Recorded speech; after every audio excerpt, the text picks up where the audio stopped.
बहुत स्वागत आप सभी का। सुबह के 10 बजने वाले हैं और ये वक्त है म्हारो राजस्थान का। आप सबके साथ मैं हूं प्रियंका राय। बुलेटिन की शुरुआत इस वक्त मिल रही बड़ी खबर के साथ करेंगे। जोधपुर से बड़ी खबर है जहां पर एक बार फिर से सूर्य नगरी शर्मसार हुई है। 3.5 साल की मासूम से छेड़खानी की गई, दुष्कर्म की भी कोशिश की गई। अज्ञात व्यक्ति के खिलाफ इसे लेकर मामला दर्ज किया गया है। मासूम के पिता ने शिकायत दर्ज कराई है। पुलिस ने आरोपी को हिरासत में भी ले लिया है। 2 दिन पहले ही एक 3 साल की मासूम से दरिंदगी की गई थी और एक बार फिर से प्रदेश शर्मसार होते हुए जहां पर महज 3.5 साल की बच्ची के साथ न सिर्फ छेड़खानी बल्कि दुष्कर्म की भी कोशिश की गई। वो एक छोटी बच्ची के साथ में जो घर के बाहर खेल रही थी, उसके साथ में किसी अज्ञात व्यक्ति ने छेड़छाड़ की थी और जिस पर उसके पिताजी ने थाने में यहाँ मुकदमा दर्ज कराया प्रतापनगर थाने में। और अभी रात को ही ये जो अज्ञात आरोपी के लिए हमने टीमें गठित की और अभी आरोपी को डिटेन किया है। उससे पूछताछ करके जानकारी प्राप्त की जाएगी और अभी मौका अगर देख करके आगे जो भी कार्रवाई होगी वो की जाएगी। चंद्रशेखर हमारे साथ जुड़ चुके हैं। चंद्रशेखर, शर्मसार करने वाली खबर, 3.5 साल की बच्ची, कौन है आरोपी? पूछताछ कहां तक पहुंच पाई? देखिए, बात करें तो जोधपुर शहर में ये 3 दिनों के अंदर ये दूसरी घटना है। पहली घटना जो थी 2 दिन पहले हुई थी, उसमें एक 3 साल की मासूम के साथ दरिंदगी की गई थी। हालांकि उसका आरोपी गिरफ्तार हो चुका है और बच्ची को अभी तक अस्पताल से छुट्टी ही नहीं मिली थी कि दूसरी घटना सामने आ गई। 3 साल की मासूम घर के बाहर खेल रही थी, उसके साथ जो है दुष्कर्म करने का प्रयास किया गया। अज्ञात व्यक्ति के खिलाफ जो पीड़िता के पिता है उन्होंने एफआईआर दर्ज करवाई, जिसके बाद पुलिस ने तुरंत जो है टीम गठित करके एक आरोपी को गिरफ्तार हिरासत में लिया और फिलहाल उससे पूछताछ की जा रही है और आगे की कार्रवाई की जाएगी। उसे गिरफ्तार किया जाएगा और कोर्ट में पेश किया जाएगा। फिलहाल जो है पुलिस ने आरोपी का नाम जो है उसका खुलासा नहीं किया है, लेकिन कहीं ना कहीं ये एक सोचने का विषय है कि जो मासूम 2.5-3 साल के बच्चों के साथ जिस तरह की एक के बाद एक ये दूसरी घटनाएं, ये कहीं ना कहीं शहर शर्मसार है। और जो कानून है इस मामले में पोक्सो जैसा कानून बनने के बाद भी इस तरह की घटनाएं रुक नहीं रही है। ये एक गंभीर विषय है। जी बिल्कुल गंभीर विषय है, जरूरी है कि जांच की जाए। क्या और भी आरोपियों के शामिल होने की सूचना है चंद्रशेखर इस मामले में? नहीं, जैसा कि बताया जा रहा है एक ही आरोपी था और उसे हिरासत में ले लिया गया है। रात को ही उसको देर रात हिरासत में ले लिया गया था और अब उसे जो है गिरफ्तार किया जाएगा और आगे की कार्रवाई की जाएगी। जी ठीक है, बहुत शुक्रिया आपका चंद्रशेखर तमाम जानकारियों के लिए। और बाड़मेर से इस बीच बड़ी खबर सामने आ रही है जहां पर युवक की संदिग्ध परिस्थितियों में मौत के मामले को लेकर बड़ा अपडेट मिल रहा है। परिजनों और समाज के लोगों ने शव लेने से इनकार कर दिया है। 2 दिन से शव मोर्चरी में पड़ा है। मोर्चरी के बाहर लगातार धरना प्रदर्शन किया जा रहा है। मेडिकल बोर्ड से पोस्टमार्टम और आरोपियों की गिरफ्तारी की मांग की जा रही है। 16 अगस्त को भुरटिया निवासी नरेंद्र सिंह घर से लापता हो गया था, तो वहीं शिव थाना क्षेत्र के देवका गांव के पास झाड़ियों में शव लटकता हुआ मिला था और इसी को लेकर हत्या की आशंका जताई जा रही है परिजनों की ओर से। पुलिस ने परेशान करने वाले एक को दस्तयाब भी कर लिया है। तो बड़ी खबर इस वक्त की आपको बता रहे हैं जहां पर लगातार 2 दिनों से शव को रखकर प्रदर्शन किया जा रहा है। आरोपी की गिरफ्तारी की मांग की जा रही है। आपको बताते चले कि व्यक्ति घर से लापता हुआ था, जिसके बाद पुलिस में शिकायत भी दी गई थी। घर वाले भी लगातार व्यक्ति की तलाश में थे, लेकिन इसके बाद व्यक्ति का शव लटकता हुआ मिला तो परिजनों को हत्या की आशंका हुई और इसके बाद तभी से लगातार पुलिस से ये मांग की जा रही है कि जो हत्या के आरोपी हैं उन्हें गिरफ्तार किया जाए। कोटपुतली से बड़ी खबर मिल रही है। एविएशन टरबाइन फ्यूल से भरे टैंकर में रिसाव की सूचना है। हाईवे पर जाम के चलते किसी वाहन की टक्कर से रिसाव होने लगा। लोगों में तेल समझकर लूट की भी होड़ मच गई। पुलिस और दमकल कर्मी मौके पर पहुंचे हैं। पुलिस ने लोगों को मौके से खदेड़ दिया। टैंकर को हाईवे से दूर खड़ा कराया गया। टैंकर से रिसाव रोकने के प्रयास जारी हैं। कोटपुतली के हाईवे स्थित LBS कॉलेज के सामने का ये मामला है। देखिए किस तरीके से एविएशन टरबाइन फ्यूल जिसे बताया जा रहा है वहां पर लूट की ओर मच गई, क्योंकि लोगों को लगा कि शायद ये तेल है और अपनी जान के साथ खिलवाड़ करते हुए नजर आए। तेल का रिसाव हो रहा है, आग भी लग सकती थी। बड़ा हादसा भी हो सकता था, लेकिन लोग हैं कि समझने को तैयार नहीं। हालांकि पुलिस मौके पर पहुंची, समझाइश करके लोगों को वहां से हटाया गया और अब कोशिश की जा रही है रिसाव को रोकने की। अग्निशमन विभाग भी मौके पर पहुंच चुका है, जिससे कि अगर आग लगती है तो फौरन काबू पाया जा सके। पर रात भर वन्य जीव प्रेमी डटे रहे। कल दोपहर से ही NH 62 पर वन्य जीव प्रेमी बैठे हुए हैं। बीती रात प्रशासन से 2 बार हुई वार्ता में सहमति नहीं बन पाई। वन्य जीव प्रेमियों की DFO दिलीप सिंह राठौर से बातचीत हुई। सूरतगढ़ रेंजर वेद प्रकाश के निलंबन की मांग की जा रही है। हिरण और खरगोश के शिकार से वन्य जीव प्रेमियों में खासा आक्रोश है।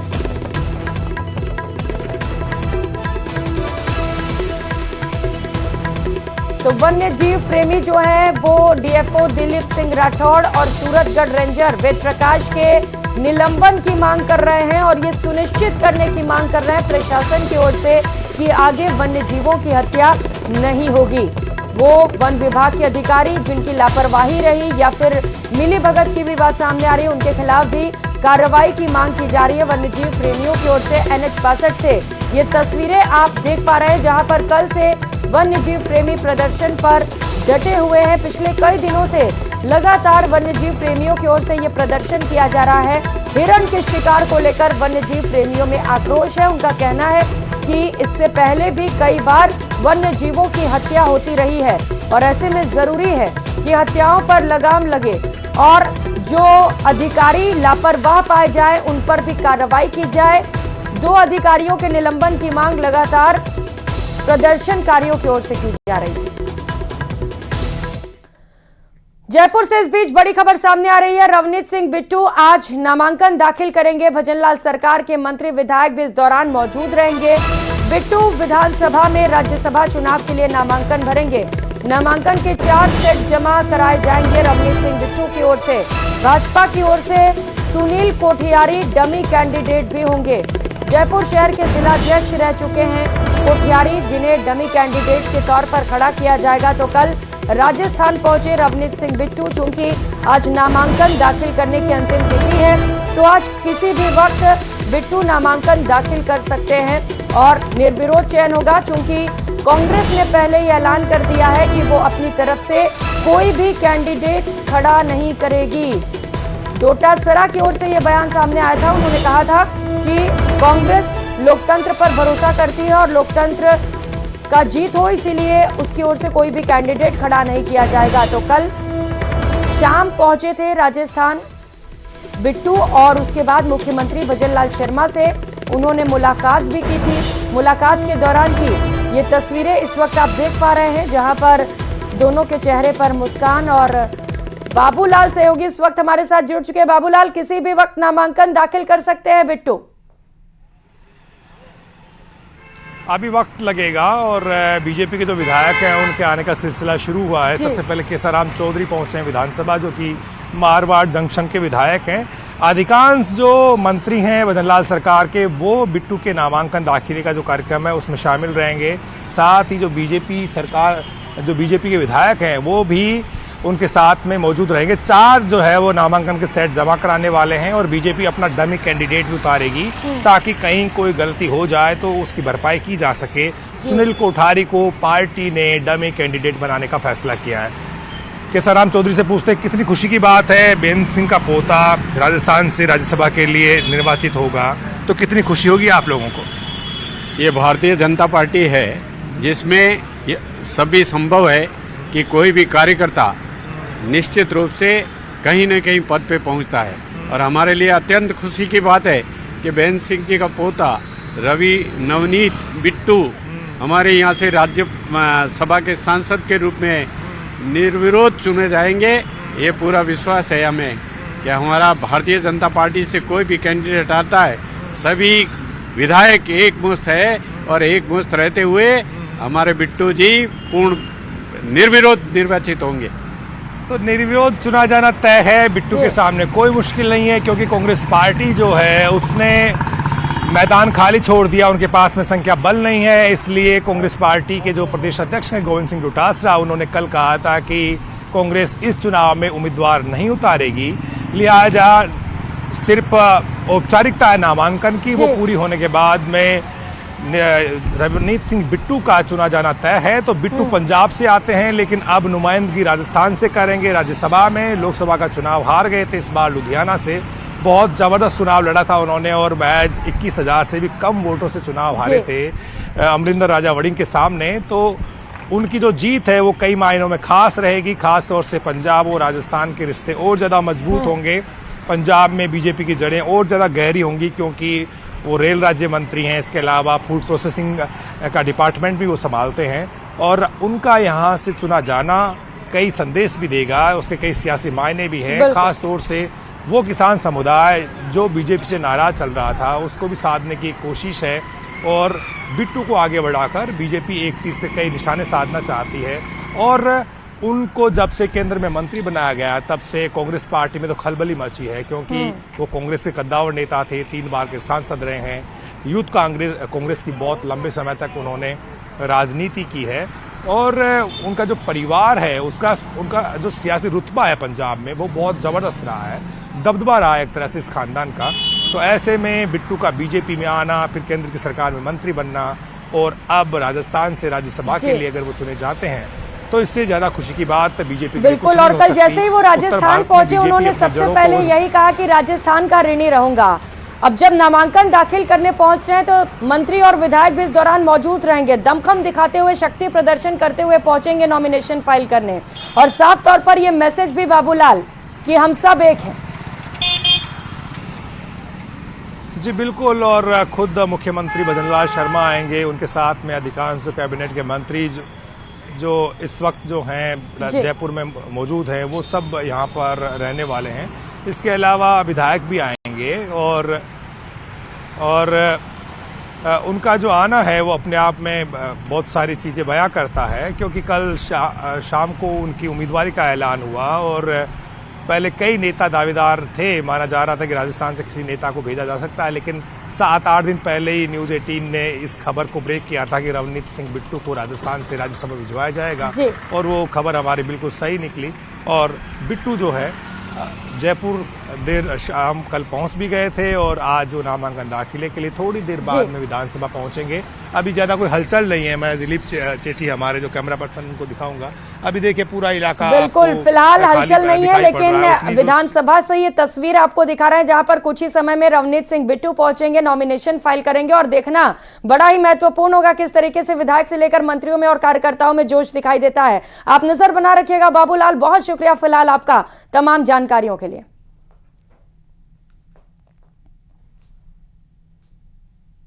के आला कमान ने जिस तरह से बैन सिंह जी के पोते को प्रत्याशी बना के भेजा है, इससे सिख समुदाय का भी मान बढ़ेगा। साथ साथ भारतीय जनता पार्टी जिस तरह से पंजाब के अंदर सही प्रदर्शन नहीं करती उसको भी मजबूती मिलेगी और राजस्थान को भी इसका जो हमारे सिख समुदाय, जो अल्पसंख्यक समुदाय जो उत्तरी राजस्थान के, उनको भी कहीं ना कहीं हमारे आने वाले समय के अंदर इसकी मदद मिलेगी। बहुत अच्छा उम्मीदवार आया है, हमें उम्मीद है कि राजस्थान के हित के लिए वो लड़ाई लड़ेंगे।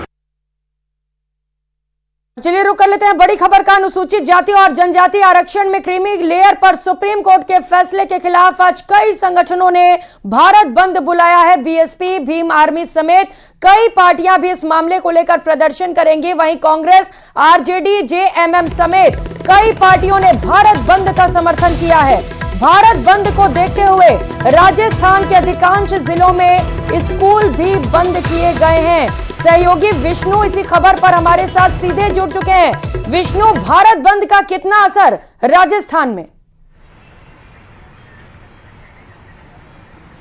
देखिए, जब कभी बंद की बात होती है तो परकोटे के बाजार सबसे मतलब ऊपर होते हैं और यही मैं बड़ी चौपड़ का हाल आपको दिखा रहा हूँ। बड़ी चौपड़ के जो बाजार हैं, फिलहाल यहाँ पर दुकानें जो है खंडों में बंद नजर आ रही है। बाजार की सभी दुकानें लगभग इस वक्त में बंद हैं और चूंकि रैली जो है वो भी इस वक्त परकोटे के बाजार से ही कुछ देर के बाद में निकलेगी, तो सबसे अहम होता है परकोटे के बाजार, जौहरी बाजार, बड़ी चौपड़ की तस्वीरें हम दर्शकों को दिखा रहे हैं। और यहीं पर सबसे ज्यादा जो पुलिस बल को यहाँ पर तैनात किया गया है, चप्पे चप्पे पर पुलिस को यहाँ पर लगाया गया है। हथियारबंद जो पुलिसकर्मी है वो भी लगाया गया है। पुलिस अलर्ट पे यहाँ पर है। डीसीपी नॉर्थ राशि डोगरा जी यहाँ पर जो है मॉनिटरिंग कर रही है। मॉनिटरिंग के साथ में ही डीसीपी लगातार निर्देश दे रही है, पूरी निगरानी यहाँ पर की जा रही है। मैडम, रैली जो है परकोटे के बाजारों से निकलेगी, बाजार भी बंद रहेंगे, किस तरह की सुरक्षा व्यवस्था अभी यहाँ पर की गई है? देखिए, जैसे कि आपको पता है कि ये सारे जो व्यापारी प्रतिष्ठान हैं वो यहाँ पर हैं और रैली का पूरा जो रूट है वो अपना न्यू गेट से लेकर सांगानेरी गेट से है। तो यहाँ पे काफ़ी चप्पे चप्पे पे जाब्ता लगाया हुआ है। सभी अधिकारी अपने अपने क्षेत्र में एक्टिव हैं और दुकानों के आगे भी हमने जाब्ता लगाया है कि व्यापारियों को किसी तरह की भी कोई कठिनाई का सामना ना करना पड़े। व्यापारियों से आपकी बात हुई, वो किस मोड पर है, क्या मूड है उनका, क्या दुकानें बंद रखेंगे, क्या रहेगा? देखिए, व्यापारियों से हमारी दुकानें बंद लेकर ऐसे कोई दिशा निर्देश पे बात नहीं हुई है। ये अपना व्यापार संघ है उनका, वो अपने हिसाब से निर्णय लेते हैं। हमारा काम है कि वो जो भी निर्णय ले उसमें उनको सुरक्षा प्रदान करना। सबसे अहम है परकोटे के बाजार, रैली भी यहीं से निकलने वाली है, तो सारा जो फोकस है वो शहर के परकोटे के बाजारों पर है, तो जिम्मेदारी भी आप पर ही है। तो परकोटे के सभी जगहों पर ये जो जाब्ता है वो अलग अलग जगह पर लगाया गया है?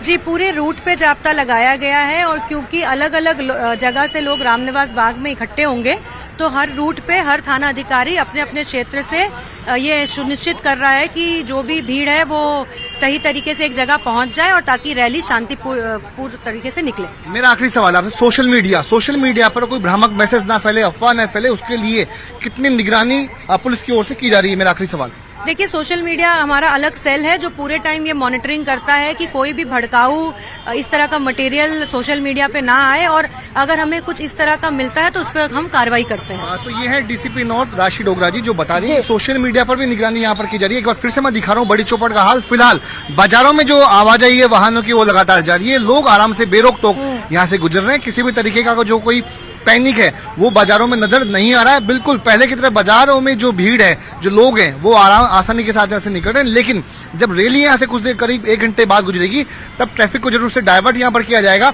बड़ी चौपड़ पर पुलिस की 2 से 3 कंपनियां यहाँ पर लगाई गई है। दुकानें जो है यहाँ पर मैं जरूर बंद है, मैं दिखा रहा हूँ। जो ये चूड़ी वाला खंडा है मेरे दाहिने हाथ पर, सभी दुकानें यहाँ पर इस वक्त में बंद है। सामने त्रिपोलिया बाजार है, त्रिपोलिया बाजार की दुकानें भी यहाँ पर बंद है। और साथ में ये देखिए, ये जो बड़ी चौपड़ का खंडा है मेरी तरफ, यहाँ पर पुलिसकर्मी दुकानों के बाहर तैनात की गई, यानी कि पुलिस की ओर से लगातार ये हिदायत दी जा रही है कि किसी भी तरीके से जबरन बंद करवाने की कोशिश व्यापारियों को ना हो, क्योंकि अगर यदि बंद को जबरन किया गया तो यहाँ पर कोई न कोई दिक्कतें हो सकती है। तो पुलिस लगातार चौकस है किसी भी तरीके से आपदा से निपटने के लिए, किसी भी तरीके की उपद्रव से निपटने के लिए। जी बिल्कुल, यानी कि आप स्वेच्छा से अपने बाजारों को बंद रखते हैं तो ठीक है, जबरन आप बाजारों को बंद नहीं करा सकते हैं। कौन कौन से बड़े संगठन जो बंद को अपना समर्थन दे रहे हैं विष्णु? क्योंकि वाल्मीकि समाज से लेकर कई ऐसे और संगठन हैं जिन्होंने कह दिया है कि हम इसे अपना समर्थन नहीं दे रहे हैं। स्वागत करते हैं सुप्रीम कोर्ट के फैसले का। ठीक है, बिल्कुल खबरों के मुताबिक 30 ऐसी जातियां जिनको जो वंचित रही है आरक्षण से, उनका यही कहना है कि हमारा समर्थन इस बंद को नहीं है। उनका कहना है कि जो वंचित वर्ग है ST/SC का, उसको भी आरक्षण मिलना चाहिए।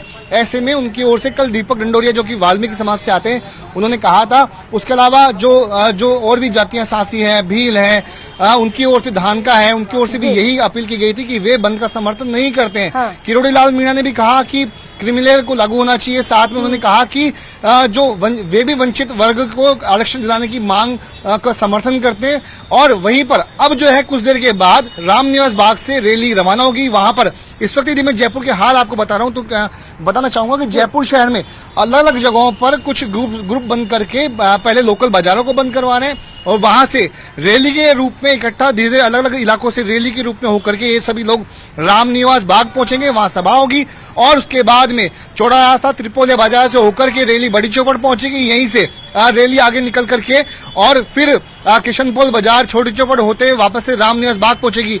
कलेक्टर को ज्ञापन देने की बात भी कही जा रही है, लेकिन अब से सबसे खास बात यही कि जयपुर शहर के स्कूल बंद है, शराब की दुकानें बंद है। एहतियात के तौर पर सोशल मीडिया पर निगरानी यहाँ पर जारी है। बाजार की दुकानें जो है अभी तक बंद है, लेकिन मार्केट में जो रौनक है उसमें कोई कमी नहीं आई है। मार्केट में लोग पहले की तरह से निकल रहे हैं, चूंकि एक तरह से पैनिक था। चूंकि 2 अप्रैल 2018 को जब आंदोलन के आरक्षण को लेकर जब विरोध प्रदर्शन हुआ था तो वो उसने हिंसक रूप ले लिया था। इसी वजह से अलर्ट जो है उस पर राजस्थान पुलिस से करीब 5000 पुलिसकर्मी, राजस्थान जयपुर शहर के पुलिसकर्मी आज शहर की सड़कों पर रहेंगे। अधिकारी यहाँ पर रहेंगे, police commissioner Biju George Joseph, उसके अलावा additional police commissioner law and order Kunwar Rashtradeep commissioner में मौजूद रह करके आसूचना जुटा रहे हैं, निगरानी रख रहे हैं। लगातार सेट के जरिए तमाम सभी जगहों पर ये देखा जा रहा है कि कहां से क्या शहर की व्यवस्थाएं हैं।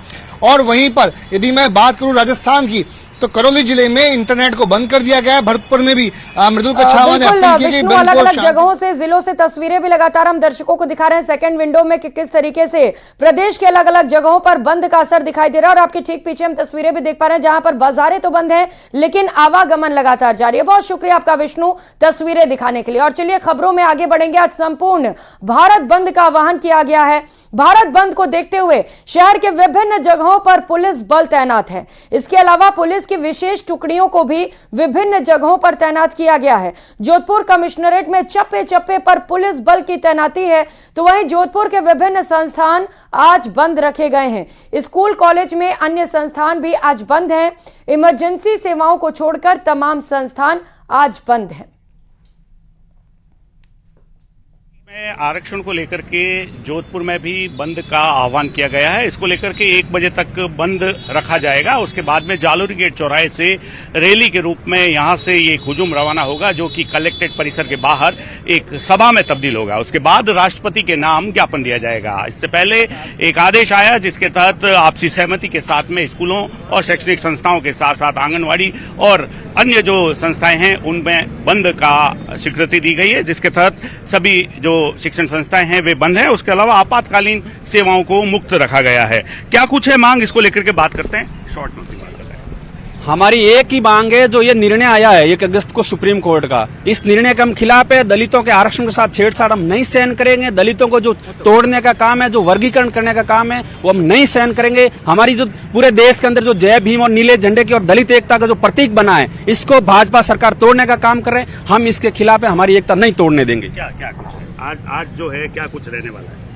आज हमारी यहाँ से शांतिपूर्ण जो काफी युवा साथी आ रहे हैं, उसके बाद हमारी यहाँ से रैली होगी और शांतिपूर्ण बंद की अपील करते हुए हम कलेक्ट्रेट जाएंगे और वहाँ पूरे SC/ST जो संगठन है उनके बैनर तले हम कलेक्टर साहब को राष्ट्रपति के नाम ज्ञापन देंगे। बंद को लेकर के जो भीम सेना के कार्यकर्ता हैं वे यहाँ जुटे हैं और इसके बाद में यहाँ से अलग अलग क्षेत्रों में जाने की बात सामने आई है। लेकिन पुलिस और प्रशासन की अगर बात करूं तो निश्चित तौर पर बड़ी मुस्तैदी के साथ तैनात है। 1000 से अधिक पुलिसकर्मी इस पूरे मार्ग पर तैनात है। उसके अलावा सभी चौराहों पर भी पुलिस डिप्यूट की गई है। ट्रैफिक को लेकर के भी विशेष हिदायत दी गई है और साथ ही साथ 1 बजे तक के लिए जो बंद का आह्वान किया गया है उसको लेकर के प्रशासन भी अलर्ट मोड पर है। साथी सहयोगी समीर खान के साथ रंजन दवे, न्यूज 18 राजस्थान।